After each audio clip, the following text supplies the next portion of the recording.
But the question that we put out this week is around the what if. Shout out to social manager Javion Duncan, who had this idea a couple weeks ago. It's like, I don't know if that's going to work, man. And then we put it out there and it works. You know, the social dude understands the socials. Who would have guessed that? Perhaps not me, the dude that is hosting the show. I'm an idiot. Javion is smart. Now, the what ifs are, what if this thing happened in college football? And I was thinking something more like future casting as opposed to, you know, getting into the DeLorean and setting it to, I don't know, October 20th, 2018 for all of you Purdue fans out there. What if Ohio State had won that game? And I'm also thinking more to the point of, you know, what if 2023 five-star quarterback Arch Manning commits to Jackson State? Okay, that is content for me for years. Like that would have made me happy, but that's not what y'all wanted to talk about. And what y'all did want to talk about, I thought was interesting. And to give, well, those questions, I want to invite on producer Kat, aka SEC Catherine. Producer Kat, how you doing? I'm doing great. Thank you again for another wonderful introduction. All right, so here's my first one for you. It's from @Profitology. And they said, what if Nick Saban did replace Mack Brown? I love this question. Shout out Profitology, who replied on my Instagram account. You can find me on the socials. You can find number one show on the socials, wherever it is that you want to do social, whether that's Facebook, Twitter, Instagram. But I love this because it really does change college football because Nick Saban is that much a force in college football. But this was also a thing that was really on the table for those of y'all that don't know. All right. So coming off the 2012 national championship at Alabama, this is according to a Texas billionaire and former UT regent named Tom Hicks, who went on Corby Davidson's podcast, Your Turn, personality, the Cobra on the Ticket. Shout out the Ticket. I love the radio show. I used to listen to it all the time. I still do on the podcast. Now, the quote that he gave Davidson is, another regent and I had the conversation with Saban and his agent, and he said, if Saban was a business guy, he'd be what you call a turnaround artist. He's not a long-term CEO. Fix it, win, and go on. He knows he will never catch Bear Bryant's legacy in Alabama, but he like to create his legacy and that he's won national championships at more schools than anybody else. He's done it at LSU and Alabama, and he knows he can win a national championship at Alabama. This, again, according to a former UT regent in Tom Hicks. And I can't say that a lot of that is wrong because up until LSU, Nick Saban is a nomad. Among nomads, I might add, like coaching by its very nature has dudes moving around and taking jobs where they can get jobs. It's not uncommon for a career college football coach to have more than a dozen gigs. Saban had like 10 and 18 years or something up until LSU, right? Had a decent run in Michigan State, but got railroaded by Nebraska, who we'll talk about in a little bit. And was like, man, I want to do that to other people. And then beating up the story here, but basically Miss Terry got involved and said, we coming to LSU. And they end up at LSU. They win a 2003 national championship. And he gets lured to Miami, doesn't like coaching in the NFL, sees the open spot at Alabama, ends up at Alabama because Mal Moore is a smart man getting him back to Tuscaloosa. Turns that ship around in short order, gets hired in 2007, wins a national championship in 2009. Again, that is where Texas enters the picture. Because what had happened was Marcel Darius took out Colt McCoy's ribs, you know, like he was making Eve out of Adam. Like it was like that. Man just went straight at him. And that loss for Mack Brown in Texas is also a demarcation line. It is halfway through his 16-year stint. And at a time when people are looking at Texas going, I don't know how this is going to be. So remember going into 2010, when this is first like actually thought about, Texas going 5-7 under Mack Brown, right? And then in subsequent years, went 8-5 in 2011, 9-4 in 2012, and of course got beat down by Oklahoma 63-21 in 2012. And that was when the regions were like, enough, especially as they see Bob Stoops and Oklahoma finish number 4 in the country in 2012, while Nick Saban and Alabama win the national championship. So the feelers were out there as Jimmy Sexton called up one of these regents, that is the agent for Nick Saban and many other college football coaches, and said, hey, what do you think about Saban coming through? Now think about that. Think if Nick Saban becomes the head coach at Texas. We'll get to Mack Brown here in a second. We know that Texas produces the second or third most number of blue chip recruits in the country year in and year out. We know that Texas gets more than its fair share of blue chip recruits from the state because kids grow up wanting to go and play for the flagship university, even though most of the kids that play there now are Black, and the history of the University of Texas is not so, shall we say, white. Now, getting into that, where does Nick Saban actually make a mark? LSU. Why does he make a mark at LSU? Because he's able to convince kids that are from Louisiana to stay there and that they can win there. And he's going to get the kind of staff in place that allows for winning national championships, even if it means rotating cast every other year. You bring him to Texas, you turn Texas into power. Let's assume that he wins a, 2016 national championship at Texas instead of say, Alabama doing it in 2017. Okay. That means that the Big 12's fortunes have also changed because now we're talking about the Big 12 as one in which you can win national championships and probably going to raise the rate of pay for coaching salaries. And you're going to make the Big 12 a much more marketable product to networks, which means that your buyout is going to be more, which means that your TV revenue share is going to be more. For instance, Big 10 pulls in about $50 million a year per school. What if that was, the Big 12 between pulls in about $36 million? All these things matter when you're talking about going to get Nick Saban to coach a team. But Mack Brown wasn't having it, and Mack Brown squashed it until about 2013, when news came down the pike from Bill Battle, AD at Alabama at the time, that we're going to extend Nick Saban by 4 years because we're tired of this. We don't like any of this. We don't like any of this conversation with Texas because we know the only place that's got deeper pockets than us right now is the University of Texas. Now, the other part about that I find really interesting is Mack Brown probably is still the head coach of Texas if Taysom Hill and the BYU Cougars did not take a blowtorch to Manny Diaz's defense in 2011. I mean, melted it like a slab of butter, put in an oven, set it broil. So bad that the first thing Mack Brown did after that game was fire Manny Diaz. Okay? The same Manny Diaz who I am talking about, I hope beats Alabama in the Miami versus Alabama game. So what would have happened? Everything would have changed. Like, that's what would have happened if Nick Saban had taken the job at Texas. Producer Cat, what do you think would have happened if Nick Saban had taken the job at Texas? I still think Nick Saban would be the best college football coach to ever coach. I don't think it matters where he goes or where he's coaching. He's going to make the team that he's at the best team in the country and win several national championships. Yeah, no, I mean, I'm with that. It's just about where and when. But I guess the other argument is the only places that he has won SEC championships or SEC champion. Well, I took the words out of my mouth. The only places he's won national championships are at SEC schools, particularly in the SEC West. Like, is Nick Saban at Vanderbilt? Maybe. Probably not. Would he be the best college football coach of all time? I don't know is the answer to that, because the championships we think of him having all come at Alabama. Interesting note. All right. So we got two more questions. What's the next one? All right. So this one is from Jessie the Buckeye. Okay. And she asked, what if Tattoogate never happened for Ohio State? Shout out Jessie the Buckeye, who also does tremendous pro wrestling commentary on the Twitters, and I enjoy it. But to the question that she asked, what if Tattoogate had never happened? I think we need to fill you in if you don't know.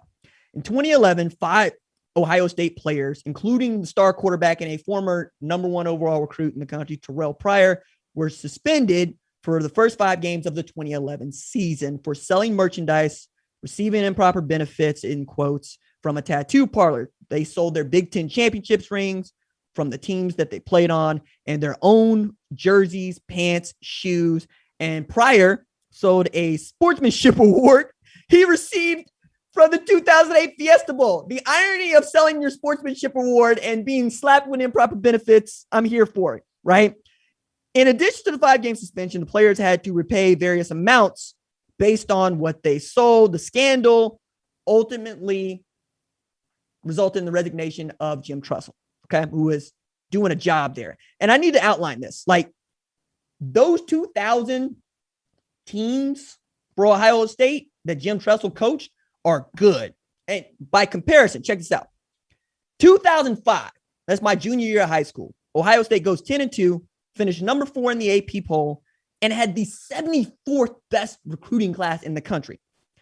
2006, 12-1, number 2 ranking, the 25th best class in the country. 2007, 11-2, number 5 ranking, the 72nd best recruiting class in the country. So he is taking these classes and turning out gems, right? 2008, 10-3, number 9 ranking, 10th class in the country.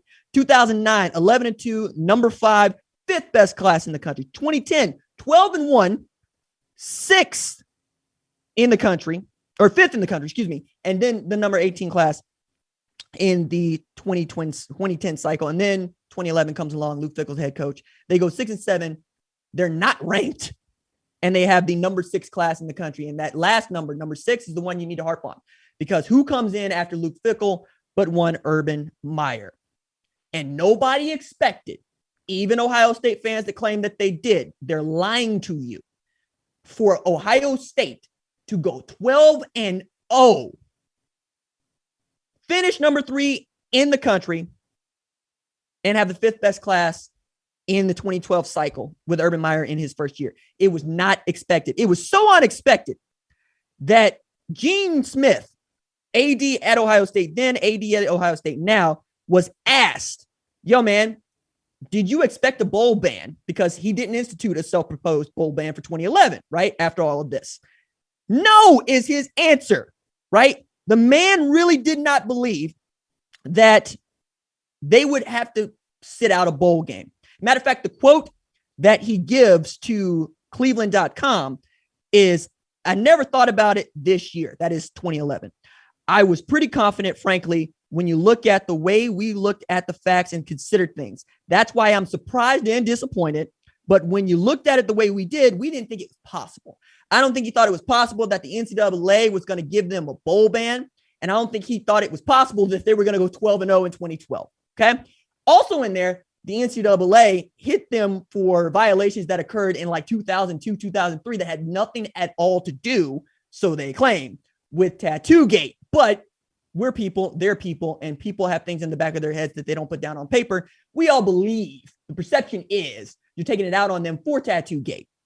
All to say, you would have had to train continuing to roll, but you also would have still had Jim Tressel as your head coach, perhaps. No, you would have been fired or resigned as president of Youngstown State now. But you would have won a national championship because that bowl ban would have been served in the 2011 year when it don't really matter. And then you could go and actually play for a national championship in 2012. And who would not have wanted to see Ohio State versus Alabama instead of Notre Dame versus Alabama? Because we all knew that game was going to end the way it did. And most of us checked out after the first 2 series. So that one, I think, is really interesting because it's also, I think, what Ohio State stands for and how important it was to Ohio State to win, knowing that they weren't going to even play in the game, that, hey, look, we're going to play and we're going to win. And Urban Meyer didn't come here to do anything but that. Producer Cat, what do you think? You think it changes things like drastically? I really don't. I agree with you. I think the point that you made about 2012 stuck out to me, and I didn't really have an opinion on this one, but as I was listening to you, I was like, oh, I agree. Urban Meyer getting in there and doing what he was able to do in 2012 makes a lot of sense. Well, and thing I would add to that is Urban Meyer ushered in this real change in recruiting tactics, because up until he started doing it regularly, like routinely, coaches respected that a kid was committed to a program. He didn't try to go in there and poach the kid. Urban said, nah, they're not committed to you until they sign a national letter of intent. So he would go into Penn State coffers, into Wisconsin coffers, and he would pull out their gems, right? And that was the way in which the game absolutely changed up. Like, Oklahoma fans be the first to tell you, they believe that Nick Saban is the reason they don't have Jace McClellan playing tailback at Oklahoma or Kamar Wheaton playing tailback at Oklahoma, who are both tailbacks at Alabama in a year in which Oklahoma could use not 1, but 2 tailbacks at Oklahoma. Kamar Wheaton was a 5-star recruit. Jace McClellan was a high 4-star recruit. And Nick Saban showed up at witching hour at the early signing period and said, hey, your toys are my toys. I am anti-Santa. Showing up to your house at Christmas, take your stuff off the fireplace, off the hearth, and go play with it in front of you. In front of you. I love that Urban Meyer brought that to college football because that is peak capitalism. I enjoy that we are being transparent about that in this age. All right. What is our last question, Kat? Okay. Our last one is from @CFB Nerds. What if Nebraska wasn't forced to stop taking partial qualifiers in the 90s? Ooh. All right. Shout out CFB Nerds. Also on the YouTubes, my friends Daniel and Josh. They do an outstanding job. They got for real day jobs, and this is what they do for fun. And I can't even fathom just that. But I think this one comes from Daniel in that because he's been fascinated with Nebraska and what has happened to it since. Remember when I said I was going to talk about Nebraska? This is that time. So I think we need to start with what was Nebraska in the 90s? A juggernaut. The way you think about Alabama today was Nebraska in the 90s. Okay. Like, let me walk this out for you so that you understand what it exactly is that Tom Osborne and Nebraska were doing at the time, because I don't think I used to say, I don't think we're going to see anything like it ever again. And then Alabama popped up. But in 1996, they won, or 95 going into 96, they won a national championship over Florida and Steve Spurrier, who at the time was a really good football team. They're basically Clemson, right? In the mid 90s. Nebraska had become the first team to win back-to-back national championships, consensus national championships, I should say, in 39 years in 1995. Okay. And they did it with running a triple option. Tommy Frazier was half the offense by himself. Okay. They had fallen just 3 points short of being the first team to finish with 3 consecutive national titles, consensus, right? And that was in a loss to Florida State that was 18-16 in the 1994 Orange Bowl. Okay. The Cornhuskers were so dominant that they sort of kind of created a problem within the NCAA. And I'm going to tell you, 1996, what a time to be alive, because Tim Layden wrote a really great piece about Nebraska and how Prop 48 is going to be its downfall, which is the forcing them not to take partial scholarships. And I'm going to explain that right now. So you need to know what a partial scholarship and what Prop 48 was designed to do. Okay. This is also the thing that threatened Nebraska's supremacy once they got into the Big 12, because the Big 12 members said out loud, hey, we don't think Nebraska should be allowed to do what they're doing. All right. What were they doing? They were using the Prop 48 or partial qualifier rule to their benefit.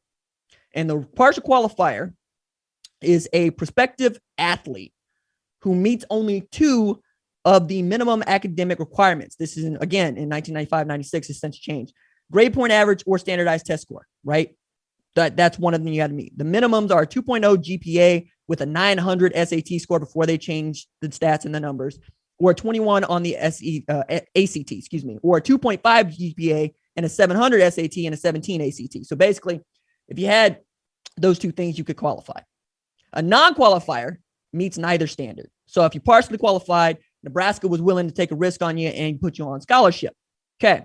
Then going into the inaugural season of the Big 12, the Big 12 presidents, not Big 10, voted unanimously to limit each school to 4 partial qualifiers per year. That's 2 for the men's, 2 for the women, and no more than 1 in a single sport. Now, what does that mean for Nebraska? In the Fiesta Bowl, again, Tim Layden in Sports Illustrated, Nebraska started 4 partial non-qualifiers. They started 4. They started 4 when the Big 12 has just said, no, we're limiting you to 4 total across both male and female sports and only 1 per team. And those partial qualifiers, Michael Booker, Christian Peter, Tyrone Williams, and Jared Tomich. Y'all have to just know that and take my word for it. And Nebraska's pass rushing defense was elite as its offense was then. Okay. The thing that I thought put this over the top for me was finding out just how many of their players were not just partial qualifiers, but how many of them were on the team. So Nebraska basically had like open enrollment and was the only major university in Nebraska. And at the time, they had 141 players on their Fiesta Bowl roster. 141. This is at a time, again, when you got 85 scholarship players. They had that many dudes wanting to walk on at Nebraska. How many did Florida have in that national title game? 94 total. So they had damn near 50 more players than Florida did because of open enrollment, which LSU had for a very long time. And they were taking partial qualifiers, and it cost less than $3,000 for in-state students to go to Nebraska, right? It was affordable. But the thing that I wanted to stress here is that Prop 48 also made it wildly difficult for Black folks to go to school. Okay, this is from 1988, woefully titled or headline New York Times piece that I kid you not starts with the blacks. Don't say the Black folks, Black people. The blacks. We're not the New Zealand rugby team. Okay, but this is a quote from that article. The survey that they conducted among the NCAA identified the race of 213 of 274 recruits were disqualified in 1988 due to Prop 48. That's just 2 years after they put it in, or 77.7%. A total of 185 of those recruits were Black, 86.8%. Okay. It gets deeper. The National Collegiate Athletic Association's director for research, Ursula Walsh, hence my pause, I need to take a breath, said that Black recruits accounted for 81% of football ineligibles in 1986 and 90% in 1987, according to an NCAA survey. And yet Tom Osborne and Nebraska were finding ways to get those kids in school. So all of y'all that want to tell me that an education is priceless and that an education trumps all, we had a rule in place that limited a minority in trying to get an education, because we can get into the cultural concepts and whatnot of this. But for the most part, the math's the same. Less Black folks going to school means less Black folks going to school. And yet Nebraska would get those dudes coming from almost everywhere, including the state of Texas, Florida, wherever, and say, come play here. We will find a spot. That's what you do when you have 141 kids on your team. This is also, 1996 is wild, at a time when people thought that the 85 scholarships was going to make other schools more competitive. Like, I can't stress that part enough, because the idea that you would limit scholarships and that would make this thing, a little bit more like parity is wild to me. Like, not just wild to me, but a little bit stupid to think about, because money doesn't matter and television revenue doesn't matter. But apparently they weren't thinking that way, because this is from the Tim Layden article in the SI. And I'm going to ask that this article get linked in the show notes and you can read it there, because it's a really great read and it's also good for nostalgia. Sure, Nebraska will always be one of the most powerful programs in college football, along with teams like, and I quote, Florida State, Michigan, Notre Dame. But beginning the next fall, the Cornhuskers will be part of the pack, fighting with, and I quote, Florida again, as if 2006, 2008 didn't happen. Tennessee, Michigan, Syracuse, Miami, Kansas State, and no smoke, Northwestern. Okay. I know Northwestern just played the Big Ten championship, and I know they played the Big Ten championship a couple years before, but you ain't going to Northwestern because you think you're going to play in the NFL. You're going to Northwestern because this is your best Power 5 offer. Okay. Like, it's like, why'd you go to Kansas? Same reason. The idea that 85 scholarships is going to make this thing just that much more equal. Okay, again, 95. And the thing I say about journalism all the time, we're so wrong in the moment because we don't have the benefit of looking forward in time, right? But I thought that was a lot of fun. All to say, Prop 48 changed once again in 2016, but I applauded Nebraska for being a place where you could actually go play ball and somebody wanted to help you.